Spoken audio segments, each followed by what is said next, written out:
YCP నాయకులు చేస్తున్న అసత్య ప్రచారాలను కంకిపాడు జనసేన నాయకుడు ముప్పరాజు ఖండించారు. కూటమి పాలనలో కొత్త ప్రాజెక్టులకు ప్రారంభోత్సవాలు జరుగుతుండగా ఓర్చుకోలేని వైసీపీ నాయకులు ఆధారాలు లేని ఆరోపణలు చేస్తూ దివాళా కోరుతనాన్ని ప్రదర్శిస్తున్నారని ముప్పరాజు మండిపడ్డారు. తనపై విధించిన సస్పెన్షన్ను తొలగించడంతో జనసేన తరపున అన్ని కార్యక్రమాల్లో యథావిధిగా పాల్గొంటున్నట్లు ముప్పరాజు చెప్పారు. కుట్రపూరితంగా ఎవరిని అసత్య ప్రచారాలు చేసినా కూటమి ప్రభుత్వం కలిసికట్టుగా పనిచేస్తుందని ఆయన అన్నారు. మీరు పాల్గొనవచ్చు.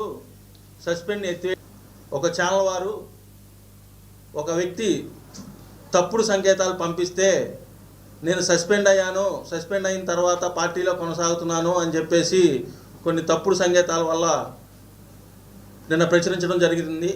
ఆ ఛానల్ వారికి విన్నవించుకునేది ఏంటంటే నేను వాస్తవంగా జనవరిలో సస్పెండ్ అవడం జరిగింది.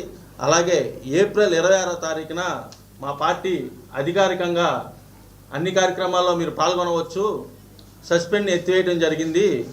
కార్యకర్తలాగా అన్ని కార్యక్రమాలు కూటమి ప్రభుత్వం చేసే ప్రతి అభివృద్ధిని ప్రజల్లోకి తీసుకెళ్ళి కూటమి ప్రభుత్వం చంద్రబాబు నాయుడు గారు, పవన్ కళ్యాణ్ గారు రానున్న 15 సంవత్సరాల వరకు కూటమి ప్రభుత్వం బలంగా ఉంటుంది అనే విషయాన్ని ప్రజల్లోకి తీసుకెళ్ళి చేసిన అభివృద్ధి పనులన్నీ కూడా ప్రజలకు వివరించి వాళ్ళందరినీ ఉత్తేజపరిచి చైతన్యపరిచే విధంగా చేయాలని చెప్పేసి జనసేన పార్టీ పెద్దలు నా సస్పెండ్ 4వ నెల ఏప్రిల్ 26వ తారీఖున ఎత్తివేయడం జరిగింది.